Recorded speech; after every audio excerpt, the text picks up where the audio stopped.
Hello and welcome to another episode of the CG Garage. This is episode number 376, featuring the return of my good friend Darin Grant, the CTO of Animalogic, and this year's 2022 SIGGRAPH. He's the director of the Electronic Theater. I am very excited to have Darin back. He comes back. We've kind of made it a schedule now. Every 3 years he'll come back, and this is his third appearance on the podcast where he's giving us a whole bunch of cool updates. Kristen, what did you think of Darin's updates this year? They are awesome. So we get to hear how Animalogic has now moved into doing 100% animated films. And it's also the longest running independent animation studio in the world. And then he also discusses how they were actually hybrid right before COVID, but now hybrid films are kind of the new go-to. And also that since films are getting released via streaming services, the intensity is not as stressful as it was on everyone before, because theater dates, there was like a set in stone thing, and now you have a little wiggle room. And then he also, as you said, discusses his role as the director of the Electronic Theater at SIGGRAPH. And we kind of get to hear about some of the stunning and moving entries that they have received so far. And another cool thing SIGGRAPH is doing is they are being very inclusive this year, and it's a hybrid attendance, so physical and virtual. So he kind of goes into that a little bit.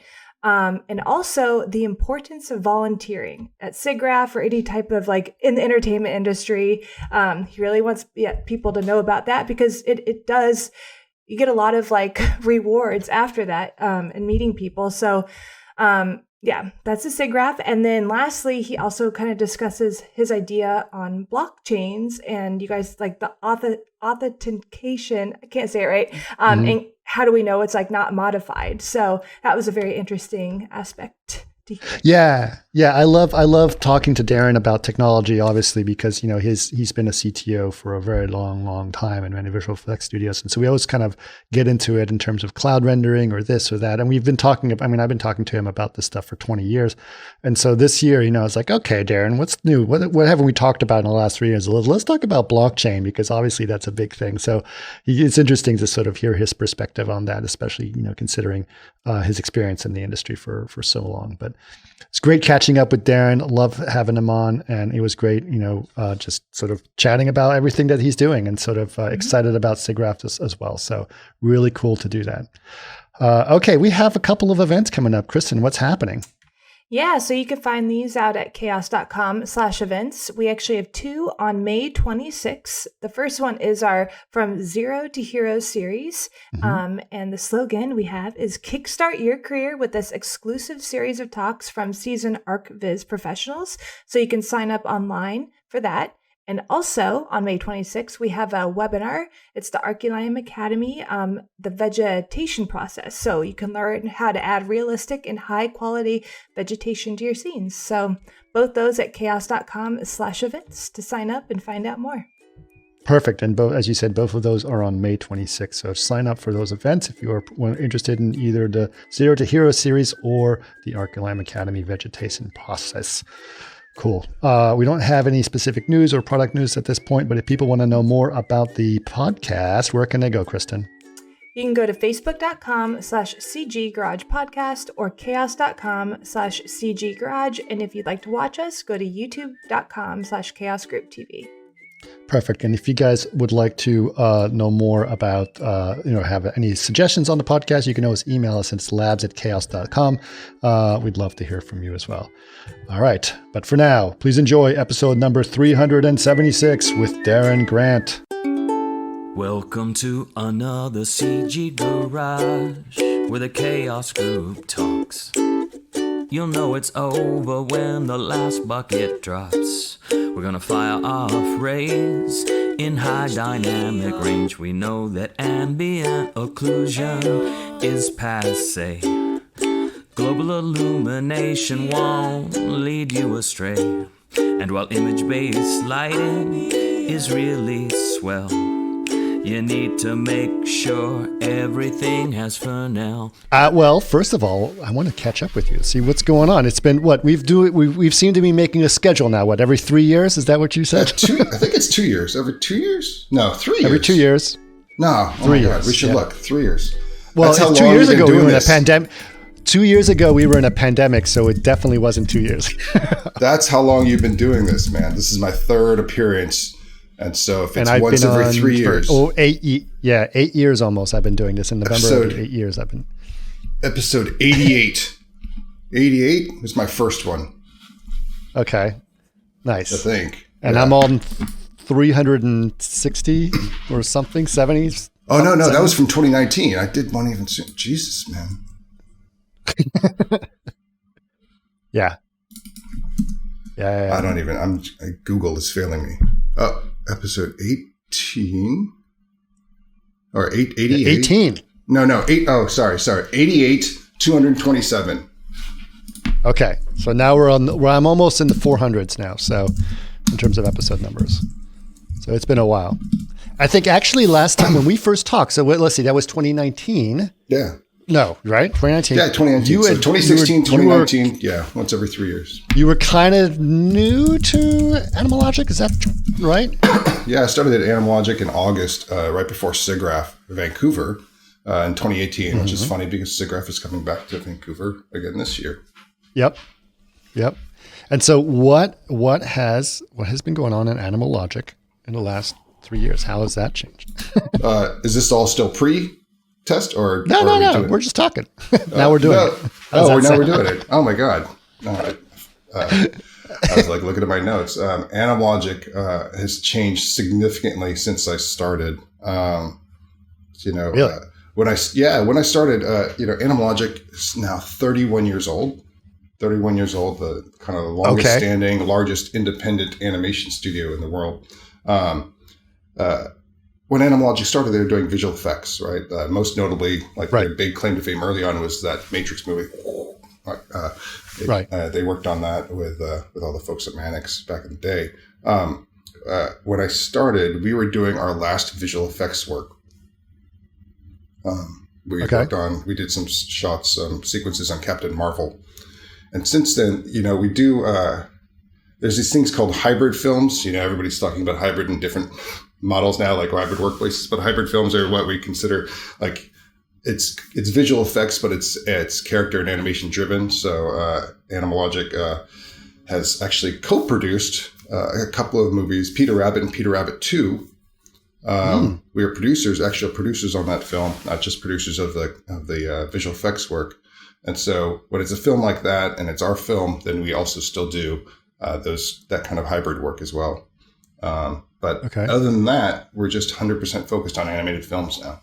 So we made that pivot before the pandemic, which, we have a great CEO, Darin Grant. He's been the founder of the company, co-founder of the company, and has run the company for the past 31 years. And it's like, I look back and some of these things wow, that's a bold move. And wow, what a great move pre-pandemic, because, visual effects took a dive and then now is exploding back. But it was when you couldn't shoot, all of a sudden visual effects had a real issue, but people making the all CG animated cartoons had it was an advantage.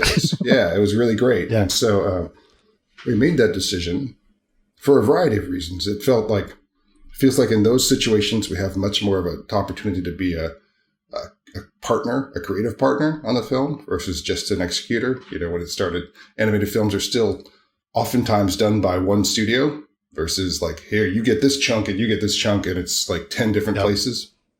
So it really feels like still a partnership from that perspective, which is something that we really crave, as one of the things we've tried to never grow too big to lose our culture, and tried to always maintain our company's motto is great work with great people.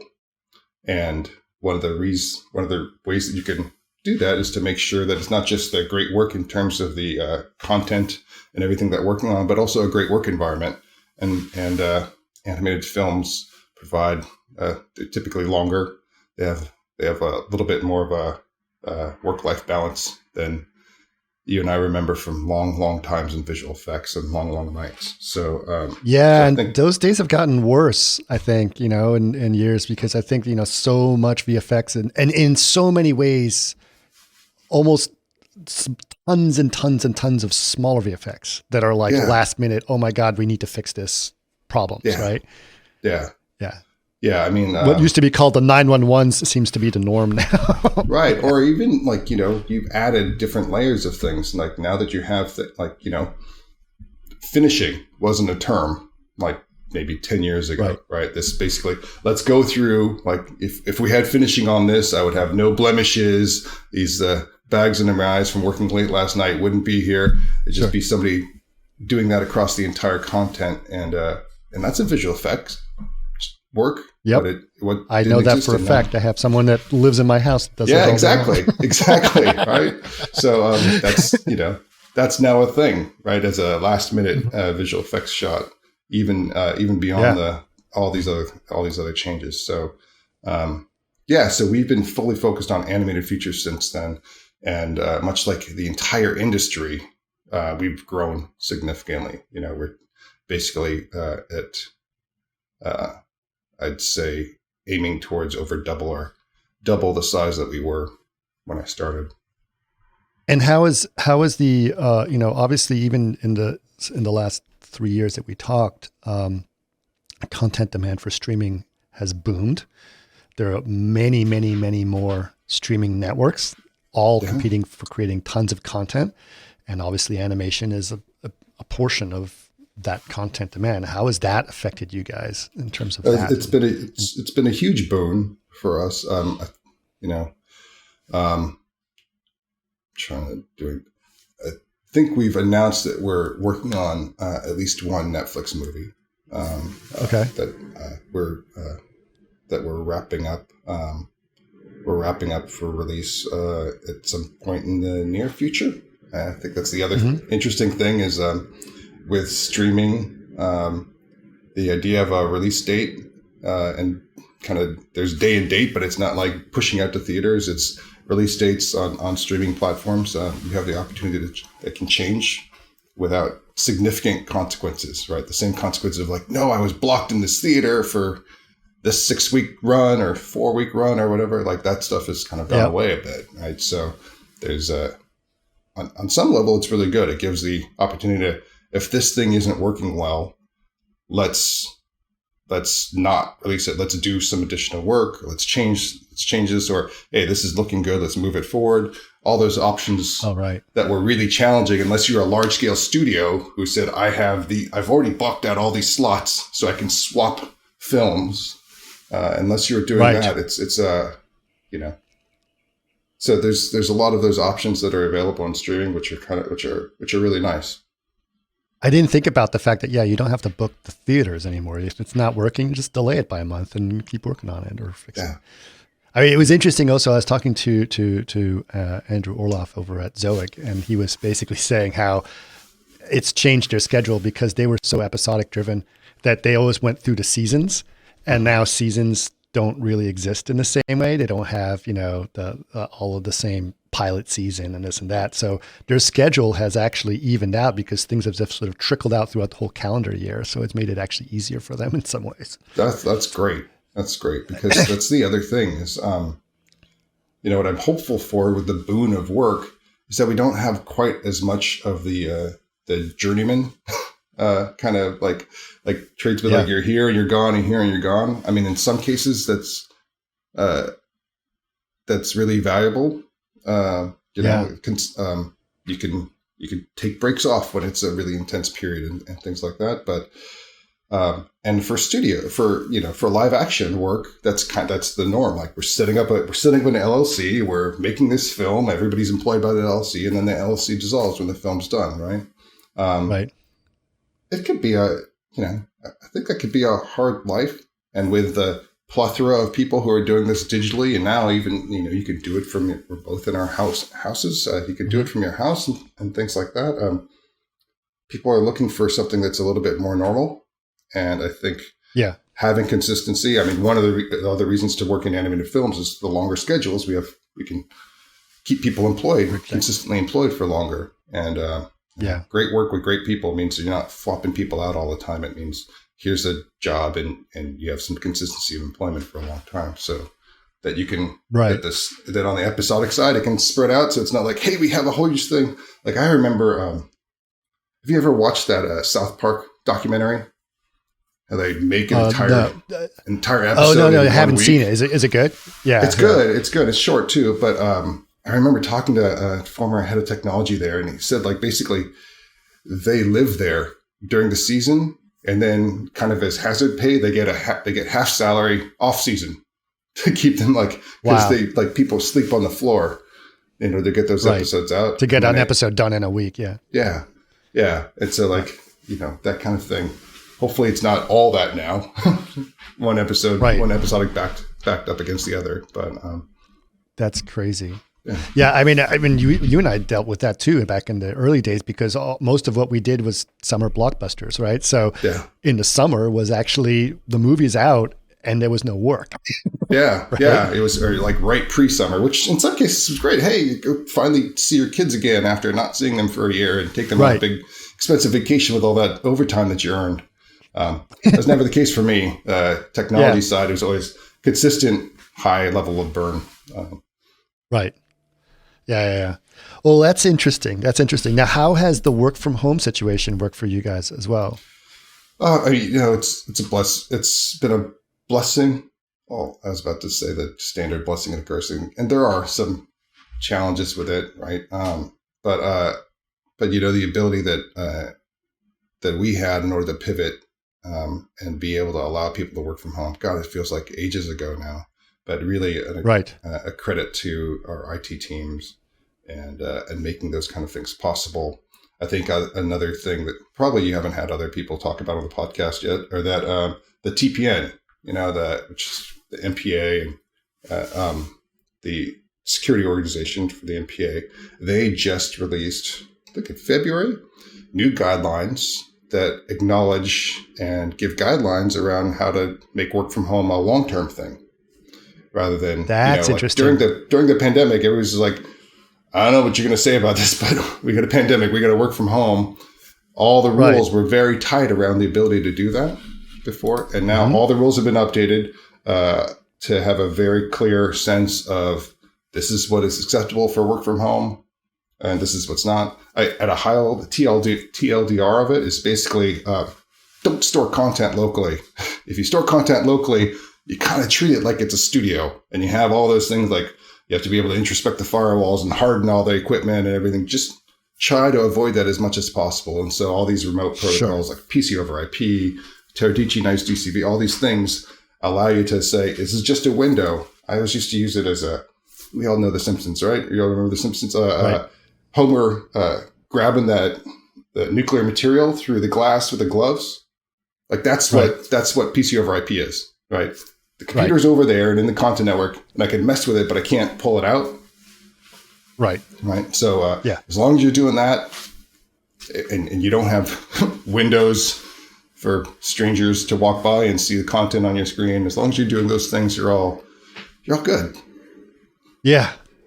It's interesting. It's really interesting. Okay. Well, cool. That's really great. I mean, obviously, like a lot of that has changed the way people think about this stuff. So it's really cool to do that. Now, the other thing, I'm not going to jump around here, but let's jump into SIGGRAPH a little bit, because I know you've been involved in SIGGRAPH, and there's, SIGGRAPH is, as you mentioned, it's going to be in Vancouver this year again, which is exciting. Is this the first non-virtual one that they've done since? This is the return. Yeah. So 2019 was the last in-person conference in Los Angeles, and then 2020 and 2021 ended up having to be entirely virtual. And so if you notice this little hint, this is I mentioned hybrid before. This is our first hybrid conference. And so you'll see on that, it says, it's the SIGGRAPH 2022 Vancouver Plus, right? And that's our little clue towards there's still an online experience. A part of that is, it's this weird balance of, one, we want people to come back together and we want people to be at the conference. And for those of us that are desperate for connection, like so much of the SIGGRAPH, the conference is about, much like, you're a big fan and proponent of Trojan Horses, Unicorn. Some of it's the content, but it's a lot about the experience, right? And the loss of that experience at SIGGRAPH just being all virtual. I mean, I'll just tell you honestly, like even if I bought a pass, because I'm not physically there and like away from everything else, I get to see far less of the actual content, right? So I think that's going to be really important, and I'm really glad that we're able to do something in person at the Vancouver Convention Center this August 8th, 7th, or something like that, the second week of August. Sure. Yeah, and you've been involved with SIGGRAPH forever. Like I have. I did take a little break for a while. I was involved. The first time I did the electronic theater was SIGGRAPH 2003 in San Diego. Mm-hmm. And so it's almost 20 years in between. And honestly, what happened was I got asked to be a juror for the electronic theater in 2019 by Emily Sue, and I caught the bug again. I had basically kind of stopped participating around the 2008-2009 time period, and right. And yeah, I caught the bug again, and then agreed to do the electronic theater again this year. So I've been doing it for a while. A lot has changed in 20 years. The first time we did the way that SIGGRAPH works, if you volunteer, I will make a part of this, if anybody takes anything away, is there's a real struggle with volunteerism. Now that everybody's not together and there's not some of that shared sense of community as much, online communities, volunteerism is really challenging. I do a lot of volunteer work within the industry, and it gets harder and harder to find people that are willing to take on that extra stuff in addition to everything else that's going on in our super busy lives. But it's so rewarding, and I will encourage all of your listeners or viewers, if you're interested if you think that SIGGRAPH matters, if you think that the Academy matters, if you think that Visual Effects Society matters, volunteer your time. You'll be paid back tenfold in terms of the experiences and the knowledge and the connections that you make. Getting back to SIGGRAPH 2000, the way that it works is when I was a 2003 chair, I shadowed 2002 to see what the process was. So 2002 is the first time I really got to see the details of electronic theater. And we had D1 tape decks, and we had student volunteers who would have to plug in the tape and push play, and then we'd have to rewind them all. And we watched all of the submissions. I think back in the day, we had like 750 submissions. So basically, we'd lock people in a room for 3.5 days. Eyeballs are bleeding just watching content over and over again and making these calls. So fast forward. So my entire jury was virtual this year. Everything's streaming. Everything's put online. And so we have people that triage the content. So 340 submissions this year.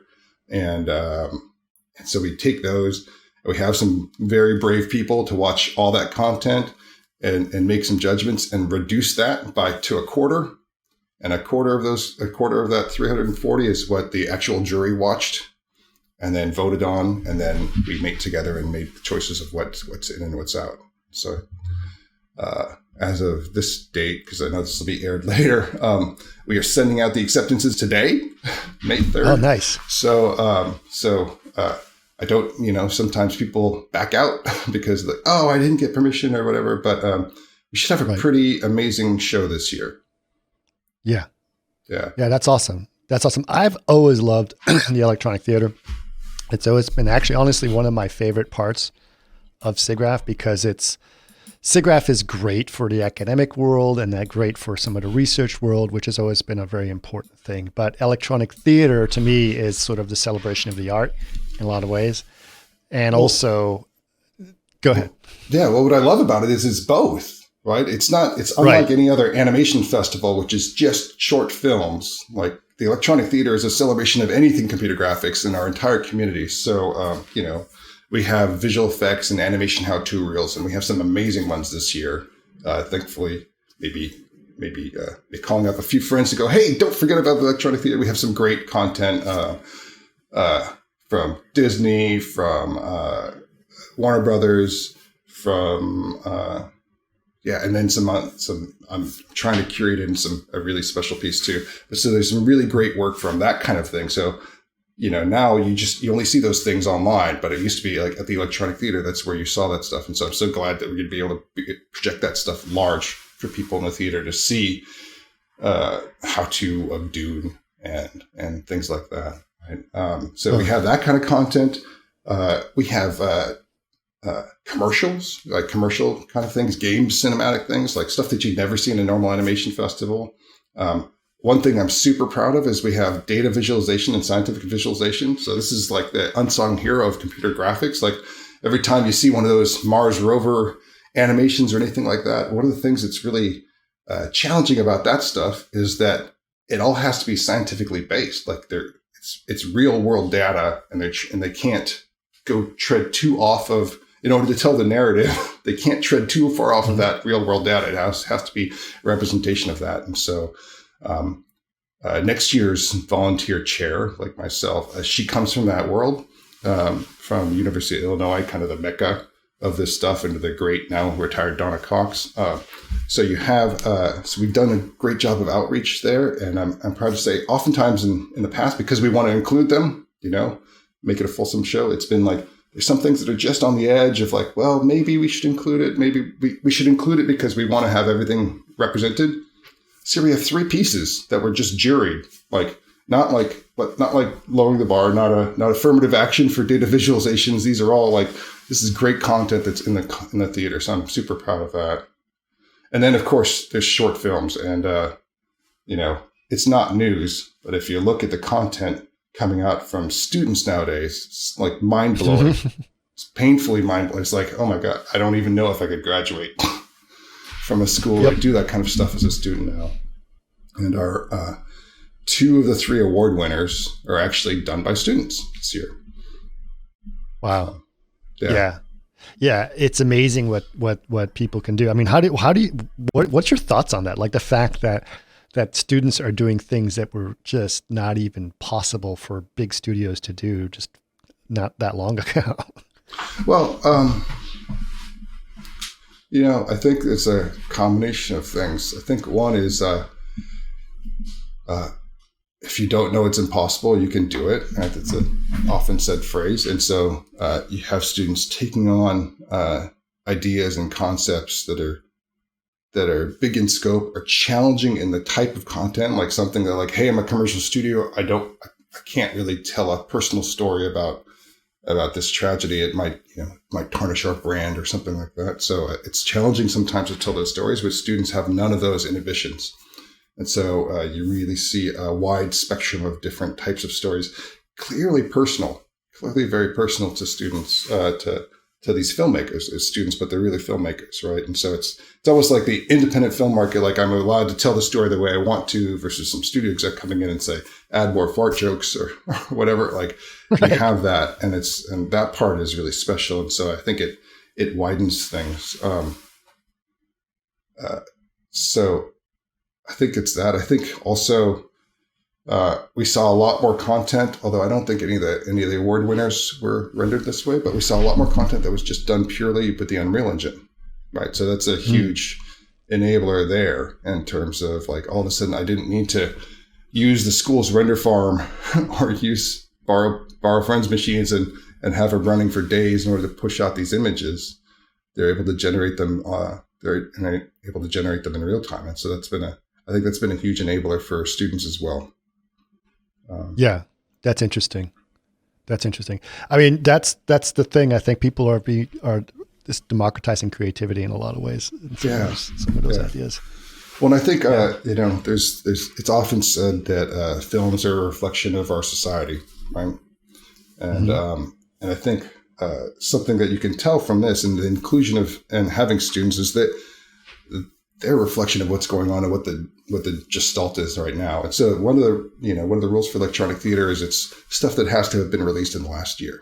So everything that's done is really a reflection of not just this last year, but maybe the last 2 years because they were making it and then they finished it in 2021. What people were feeling, and right. What you'll see in the award win. So that's a long way of saying the electronic theater is a little dark this year. It's not as like lighthearted and fun and stuff like that because this last 2 years has been really quite challenging for people. And in particular, one theme that I've noticed across all of our 3 award winners is they're actually all, and it actually maybe is partially a reflection of not just what was happened in the last 2 years, but what's happening right now in terms of the jury and their selections. They all are related to war or conflict of some sort. The best in show, since I think we'll have announced it by the time this comes out, the best in show award winner is a piece called The Seine's Tears, Seine being the river in Paris. It's about the Paris massacre in 1961, where hundreds of Algerian workers were beaten down and sometimes murdered and drowned in the Seine by the Parisian police.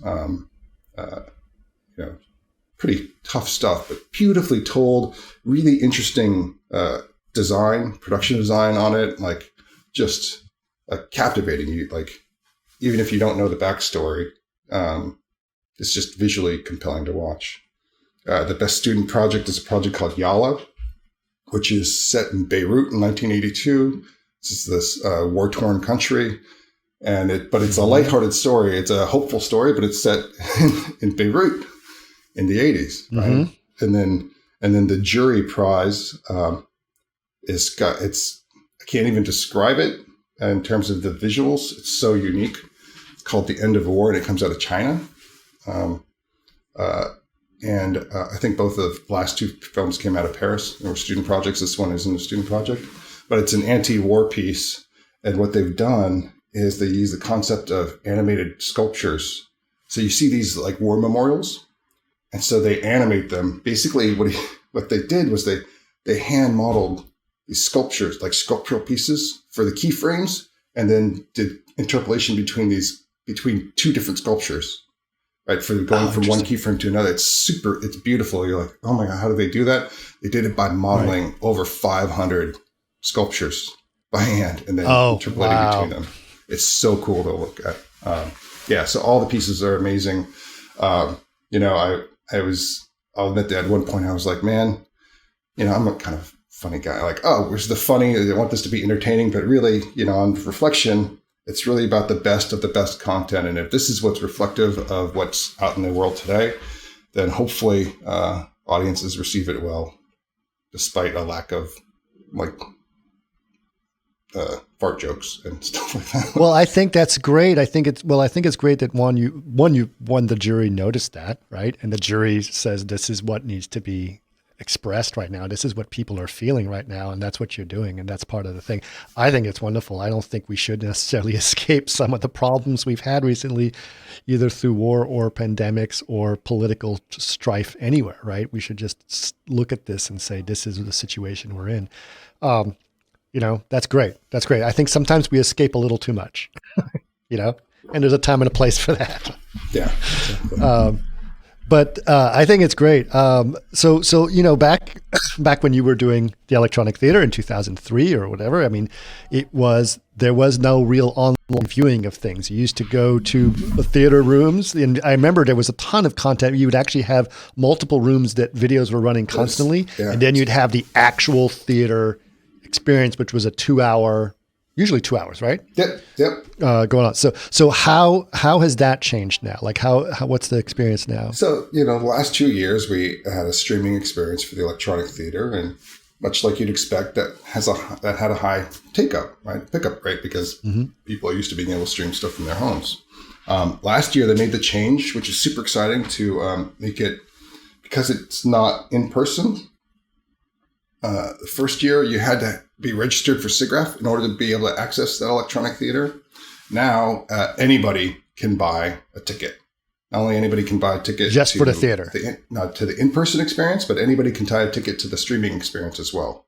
Right. So that's pretty cool. Right. So that means that even if you weren't participating, and I guess one of the big themes of SIGGRAPH this year, part of the plus, is it's a way to have inclusion, right? To be more inclusive. People, even if you want to travel and you are allowed to travel and swabbing and whatever, it's still expensive. And I think that always limits the number of people that can physically attend the conference. But anybody with just a few I can't remember what the price is now, but anybody can experience the electronic theater on demand for a broader window this year. I think even like starting right at the moment that we open the electronic theater, the live show, to all the way through October. You can buy a ticket and you get a little viewing window once you activate it. But so it should make the electronic theater available and accessible to far more people. And I think that's the rest of SIGGRAPH is doing something similar in terms of here's some online content that's going to be available to everybody. And then here's some content that you had to be there. And so to that end, the electronic theater, one thing that people may remember from the past when we used to do these in person is that there was a pre-show experience, like something that was, and the ones that are most memorable to me are the ones that were super interactive. And so for me, I'm trying, it's May right now. Hopefully by August, we'll have something that will be you had to be there, not in a horrible Oscars way. You had to be there and remember and see and experience that thing. So to try and motivate people to come back and remember why you travel these things. Wasn't there one where the people in the theater were playing Pong on either side of the room or something? It's the one that everybody remembers. And that was actually put together by one of the luminaries in our industry, Lauren Carpenter.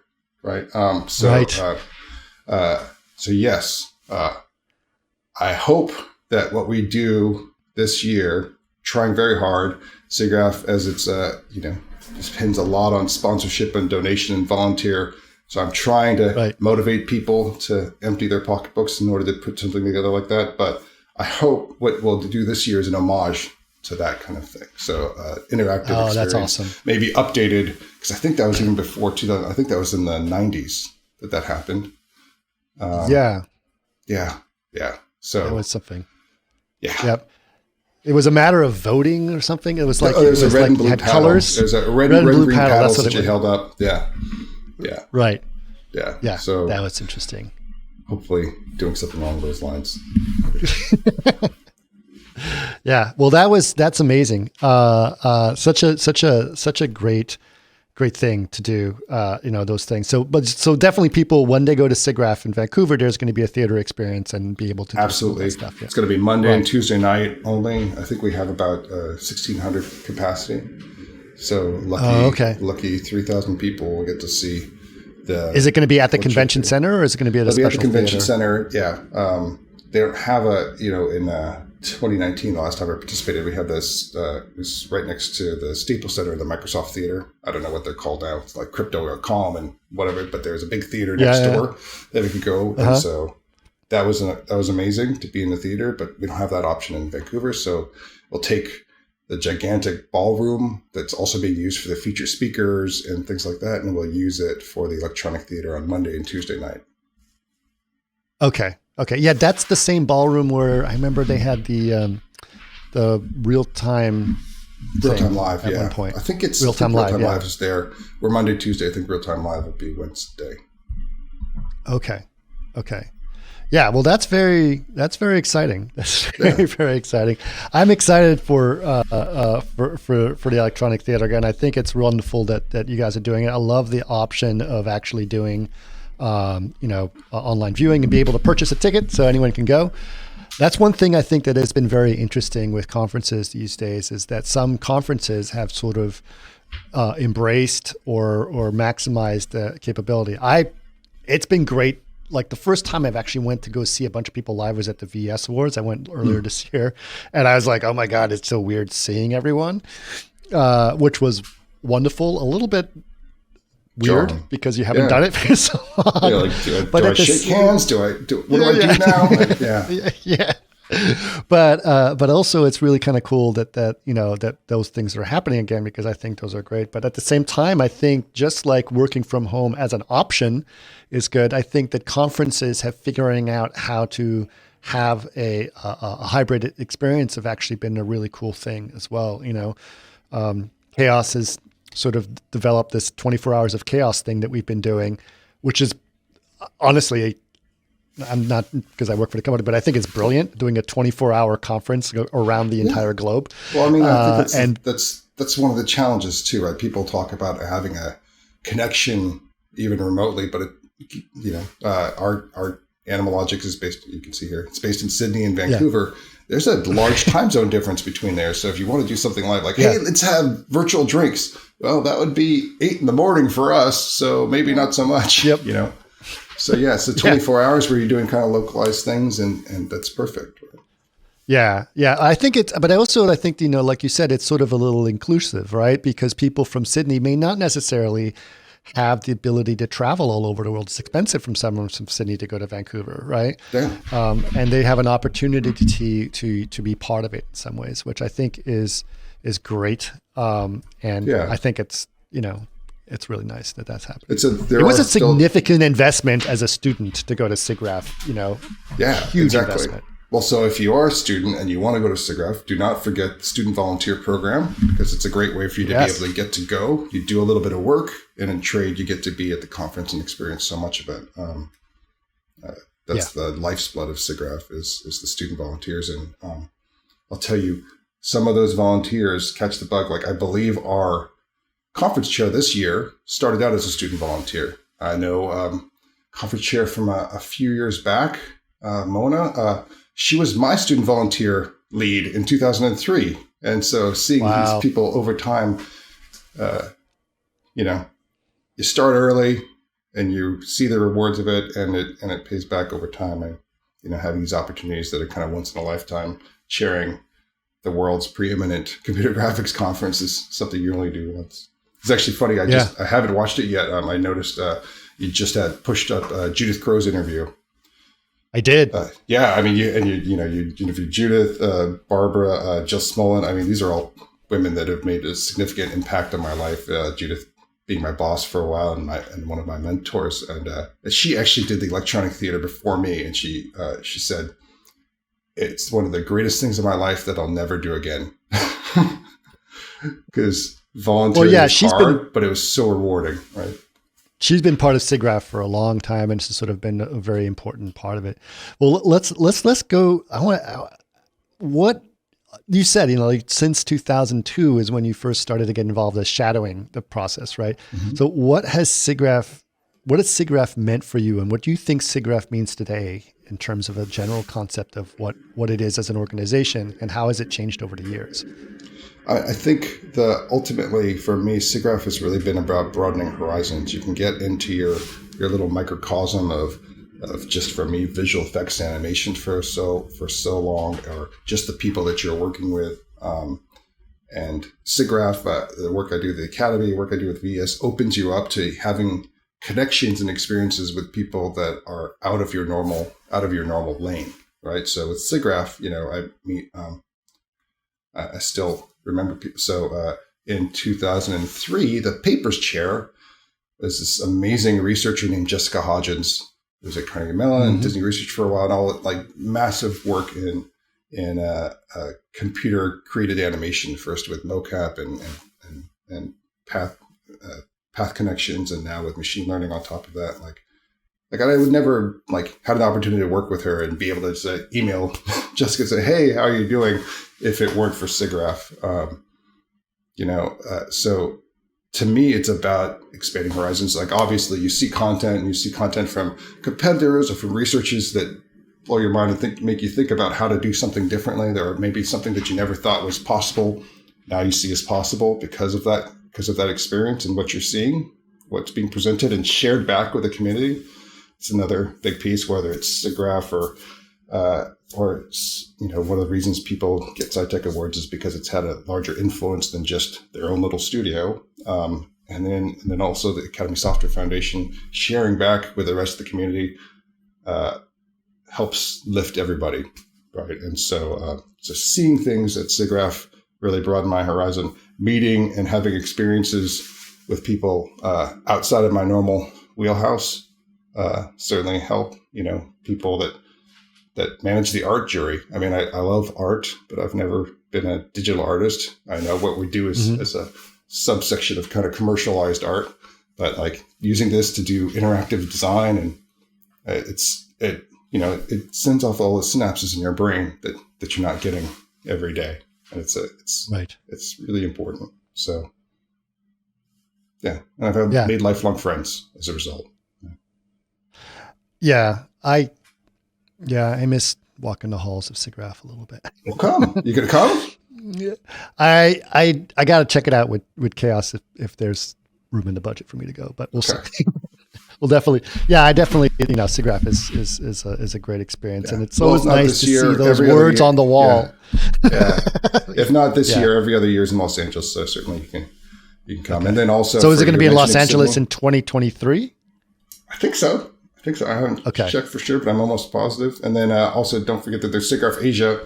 So for those of you actually, it's going to be in Sydney next year. So oh, nice. That's pretty exciting. Yeah. Yeah, I like the fact that Sydney is part of that. That's good. Yeah, that's a good idea. Yeah, and it's been Sydney. Animalogic was the main game in town in Sydney for a long time, and so now we have some local competition, which is good for everybody. Painful sometimes, but yeah, Sydney is becoming a real hub. Australia in general has become a real hub. There's some really nice incentives in each of the states. So you see, Rising Sun has been flourishing for years, and now even expanding to Queensland. Method existing in Melbourne. There's great work being done all across Australia. Yeah, and then obviously Vancouver is like went through a surge, and then Montreal, but then it's coming back in spades now, super aggressively. Yeah. I think at this point, the tax incentives are not as important as we need a bunch of work done. I don't know. Maybe I'm wrong. I think it's still pretty valuable and important. Sure. And so it means that it's not 100% like you have to, like the only way we can get this done is through having people locally, but that's still a huge value. I know a lot of people in Los Angeles that are getting hired no matter what. Yeah. That is true. Right. Back in 2013, you pretty much had to move out of LA to have a job, but not anymore. Yeah. But I think what it is if you're locally in Vancouver, Sydney, it's become a seller's market. Is that what it is? Yeah. Yeah. So, again, a lot of these things are great for the industry as long as it's sustained, as long as it's something that, this isn't, we lost that show, we're shutting this down. And those are the things that are just so painful for everybody. So it's about, I'm hopeful that everybody takes the measured approach to their expansions to make sure that it's something that can last long term and not taking anything away from anybody else. But that clearly is what we've done. We don't go to thousands of people. We're not trying to expand out that big because it's actually not the kind of business that we want to be in. I don't know everybody. I don't know everybody by name at the company, but we certainly know a lot of people and have that connection. And so that's awesome. Yeah, that's awesome. Okay, got a couple of little lightning round stuff I want to do with you. Cool. All right. Obviously I spoke to Barbara, and you heard that episode that came out a couple of weeks ago about virtual production. Now, so what is some of the things that you think has changed? Has virtual production had an effect on the animation world, and specifically like Animalogic and or even real-time stuff in general? What are some of your thoughts on that? Virtual production is a super broad encompasser. It's almost like my son has cerebral palsy. Obviously, I'm not talking about LED walls, right? So I'm talking about actual, although interestingly, I don't know if they've published. Go talk to Jeff Stringer at Leica. They have an LED wall set up for Leica for stop motion animation, right? Because think about that. Yeah. They're shooting in camera, big backgrounds, expensive to produce. Oh my God! If they haven't talked about that publicly, I'm in such trouble with Jeff. But yeah, got it. But so don't count it out. I think the main thing for us with virtual production has really been about a combination of things. Obviously, investigating real-time engines and that whole thing of like, what can we do without a render? Whether it's even just and the collaborative nature of it. So collaboration really comes into the idea of how do I do a collaborative review? Like if I can review this content without having to render it out, everybody's looking around and poking and prodding and saying, hey, the model right over here, see this? And stuff like that. That's super helpful.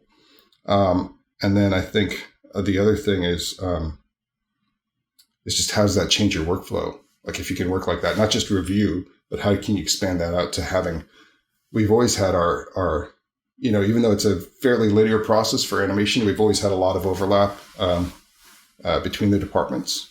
I guess, a thing that I think we coined at Animal Logic with Glimpse, our proprietary render, was Glimpse Everywhere. And then Max Leone, the original author of that, moved to Pixar and it became Render Everywhere because he was working on RenderMan for a long time. But it's basically the idea of, hey, if I have this thing, the most value is, can I make sure that even earliest on, typically you go, oh, I'm doing a play blaster stuff at the very beginning of the pipeline, and you wait till the end of the pipeline to get to the heavy offline render push button. But what if you flip that, and what if you say, no, I'm trying to, every time I render out of animation, I'm trying to get a representative image that looks like the final frame. So can I automate things so that if I'm doing a new version of animation, animator pushes a button and it runs Peter Rabbit, for example, runs the first simulation, runs the cloth simulation on top, or makes out the geometry, runs the first simulation, runs the hair simulation on top of that, renders with the final lighting, so the animator is seeing a pass fully in context in the actual render, right? Like everybody, like when you're looking at a garrote-shaded gray bunny without fur, it's hard to judge the animation. So if we can get to a more representative image earlier in the pipe, that makes a huge difference in how you can reduce your iteration or reduce bad iteration. Like, oh, there's an issue with the simulation or whatever. You get that done early on. And so I think, real time is an obvious use case for that, right? Because even he'll have like a play blast is still faster than pushing a button. And even though, yes, that render is beautiful and that's the fur and the bunny and everything I like, but that took some time rather than a play blast. So if you can start to pull some of that stuff closer to a better fidelity resolution, or better fidelity representation of the content for the animator live, I mean, it makes, my thought is it should make a significant difference in terms of being able to make key creative decisions earlier, so that you're not wasting time. Like, oh, I went all the way to lighting and then whoops, you got to go all the way back and adjust the animation. No, just do it, fix it there. Yeah. Yeah, it's interesting because I've been actually thinking about this, as you know, for many years, even Chaos. And the key ingredient for me is is that it's great, except that it's not necessarily the final frame if you're rasterizing it. Yeah. Right. So I'm wanting to try to see, about real-time ray tracing to see how much real-time ray tracing can play a part in that process of iteration and give those animators the ability to do that in real time. And that's the trade-off right now. So why am I talking about things like turntables and things like that? Like single asset, I can make sure that real-time ray tracer and have enough GPU RAM to match the RAM that I have on the render farm for the entire city, but I can look at a building in real time with the same render basically that I'd have at the end, right? And so, we love our offline renderer Glimpse. It's really amazing, and the team that develops that is just I love talking to them. And we're not going to get rid of that, right? But so one of the things that's really empowering that we see is as I talked a little bit about open source. And actually, we just published, one of our operations managers, Joanne, just published the open source obligations little memo on our website about our commitment to open source and why we think it's important. But part of the reason there is look, there's some of these things that as we all mature as an industry, they don't need to be unique. And if we prioritize compatibility, we open up so many more options, right? So, obviously, people render out EXRs now. They're not they're not trying to exchange their own proprietary image formats from one studio to another or from one package to another. Like that's helped lift the industry. We don't have to do that anymore. If you think something needs to be improved in EXR, go fix it, right? Check it in and publish it and see if the rest of the world agrees, right? We're getting into these as we go up the chain, right? So Material X is a big one that's being discussed right now. You've got USD, you've got OSL, USD Shade and then Material X is this stack. But if you can get that stack working for people, what does that do? It means that like I have a material description that works in my offline renderer and works in my real-time renderer as well, right? And they're both trying to get to that same thing. Maybe, some corners being cut for real-time and some corners not, but like, that parameter is going to be the same from one to the other and reduces silly time of translating and translating for compatibility's sake, right?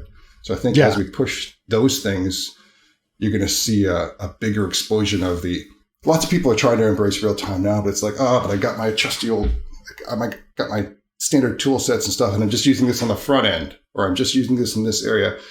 If we can make sure that there's more compatibility across those things, I think that's going to be the lightning rod to trigger that this is just a part of everyday life. Right. Yeah, that's interesting. Well, I find it fascinating. I don't want to change renderers. I feel that there's a solution that involves both renderers reading the same data. But you did bring up the idea of open source and I think USD, et cetera. And this somewhat leads to my next lightning round question. What are your thoughts on the new trends that are happening in the entertainment industry in terms of Web3 and how Web3 might change some of the content and the entertainment industry right now? Well, no, it's just. I know it's a controversial one. No, well, it's not. It's sort of controversial, but sort of. I mean, there's different aspects of Web3. I'll be honest. I am so unfamiliar with some aspects of it. I am not blockhead. That's what he calls himself. Well, that's Jack Dorsey now. He called himself a blockhead. Yeah, right? Yeah, blockhead, but like big Web3 proponent or back and forth. Right. You've got see some of the politics going on. I don't know, because we're right now we're still we're still a studio with people all working together, and it's not, and people are all doing work for hire. It's not about trying to protect this one person's creative IP, right? I think it's more of, since we're doing work for hire, work for the studios, I think it's a really interesting idea for the studio side to think about, like, well, what does this mean? Not just monetizing it, like, oh, I'll make an NFT of this thing, right? But what does this mean in terms of security and reliability? I mean, here's how do you start to use those things to validate for better? You mentioned Mike Seymour before. He just published this thing on Effects Guide about this neural rendering thing that he did on his Polish film. It's super cool, right? It was awesome. Yeah, super cool. But then you're like, oh wait, you could use that to make somebody say whatever the hell you want them to say, and that's a little scary, right? And there's been a lot of research. Actually, the SIGGRAPH electronic theater director the year after me, 2004, Chris Bregler, is a massive researcher and a kind of a legend in the identifying deep face kind of area of research, right? So you're like, is there a way for blockchain and Web3 to be able to make sure that, no, that was actually really recorded? Oh, authenticating. Authenticated, right? I just thought of that. I'm sure somebody else has thought of that, but maybe that's a way, like, no, this was actually the content of the president. This was not something that was modified. I didn't even think of that until you just said it. That's brilliant. Yeah, because I was having these conversations back in 2019. I was part of the SAG-AFTRA talk on that specific thing. Like, what if we just take actors and make them do whatever we want them to do and don't pay them their fees as actors? Yeah. So that was, but Wael was doing some research on deepfakes, which is very interesting. Everyone thought that deepfakes was going to be like what happens in politics in 2020. It didn't happen, by the way. So, but it's interesting thinking about blockchain as authentication is, I didn't even think about that there, and that's brilliant. But so thinking about that, like, because I was thinking about, like, one of the things that I have heard about NFTs, for better words, is the chain of custody makes sure that an artist can get paid residuals on every change of chain of custody and things like that. And even if what the hell you own, it's not the actual image, it's some guarantee that the server is, that part's the weird part to me, but at least artists getting paid for the use of their work is should be super important to anybody within the motion picture industry. And actors the same way, right? So is an interesting thing to be said around that. What's the analogy I like to use? The NFT is not the house; it's the deed to the house. So Yeah, that's the way to, yeah. So Well, I mean, that's why. Yeah, smart contracts. Like, if you bought a house, like title, like those all the paperwork around doing titles. Like, why is that a thing? Like, that should be right. If there's error in area to be disrupted by smart contracts, it's like all that stupidity around house titles and things like that. Yeah. Fewer lawyers for sure. Yeah. Well, cool. Listen, that's good. I'm glad that those are interesting points of view for sure, Dan. Okay. Well, cool. We're getting towards the end. Is there any other cool things you want to tell us about, or that's going on, or anything else you want to discuss? I could talk to you forever. We almost always talk about cloud, and I haven't mentioned anything this time. What's changed in cloud in the last 3 years? Wow. I think there's always a lot. I think a few things that we've seen are one, a really interesting thing about cloud is depending on who's running that cloud organization at one of the majors, can shift their focus. Like, if they're focused on media and entertainment is very broad. It could just be focused on the studio side and streaming, and let me get those CDN dollars, or it's more focused on the creative tools, like the actual tools that we're using in production today. And you see a couple of the players out there really making some inroads in trying to produce tools that are cloud native to help us within our industry, right? And I guess the first thing I'd think about is one of the biggest hurdles for getting cloud rendering. It's kind of like, it's done and exported. It's kind of lowest common denominator. All it is, like, I have my storage on-prem and my software on-prem. I make an image and I push it out to these instances, and I push a button and they slurp all the data over. Maybe there's a nice caching thing in there, like in a VR or something like that. But maybe there's a caching thing in the middle, but then it's just extra rendered, right? So there's that, which is kind of an explored known quantity. But then to do the rest of production, so you heard of, I think, mostly smaller studios, not necessarily larger studios, have been doing things like, oh no, all of our workstations are all now virtual, right? Now that everybody's explored this idea of Teradici and PC over IP, and that's the way it's safe to work from home, why connect to a machine in my own data center? Why not connect to a public instance and just use that, right? And the reason that most of the larger studios don't do that, partially it's expense, economy of scale. Like if I'm buying 1,000 machines, it's probably better, more cost effective for me to do in the data center. Sure. Although I'd argue against that in the next few years. But then the other piece is the data. It's a ton of storage we have, and all the compute and all the services and everything have an affinity for wherever that storage is. Right? So until we get storage off-prem and into the cloud, or at least a mirror, like the most expensive. That's the other thing, is the hurdle is like, I'm on-prem right now. This is what I've been doing. To get to cloud, you go through this hybrid moment. And I went like that because this is a cost. Even if cloud is cost neutral, when you're going hybrid, you got both for a while. It's a few years. And so that migration is like, hey, here's our operating expenses. But then, oh my God, they just went up for a while. And then you get back to, then you get back to something that's I would argue better by that point in time, but it's a big hurdle to get over, right?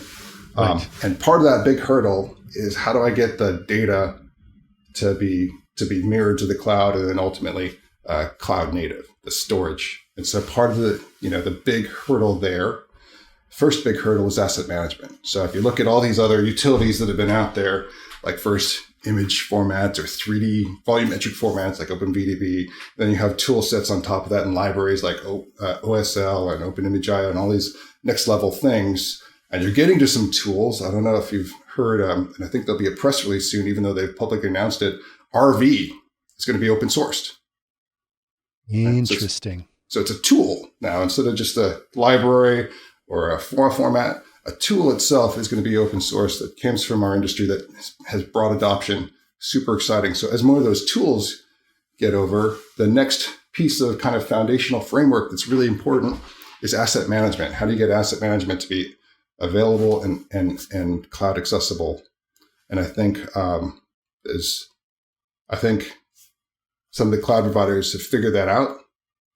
And I think so as you see some of those things come to fruition, so that storage can start to come over the cloud, that'll be that, I don't need to use tipping point, that's a little dated, but that'll be the switch to saying, oh wait, this is actually something that is possible. Yeah. The thing that always sort of, back in the day, I don't know if things have changed, but it was always like the cost of cloud was a strange idea. So you pay for the actual computer time, which is not necessarily a huge amount of time. Storage is actually not that expensive, but what's the most expensive, unexpected expense is egress, right? Yeah. Yeah. And that's something that's like, wait, what? It's like you can upload everything to the cloud for free, but if you take anything back, you're paying for it. And that was, And then it's like, why take anything back?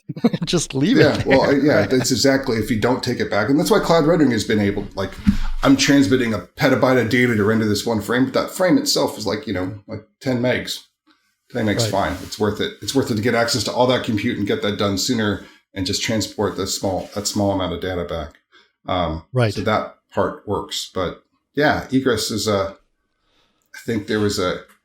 saw something from Michael Dell talking about, there was a leaked thing from Amazon that showed that their markup on egress was 7,000%. What? Because they want you to keep it in. Right. They want the data. Yeah. They want you, it's locked into their system. Yeah. Yeah. Because once the data is there, first you have access to all these services and you are kind of, yeah.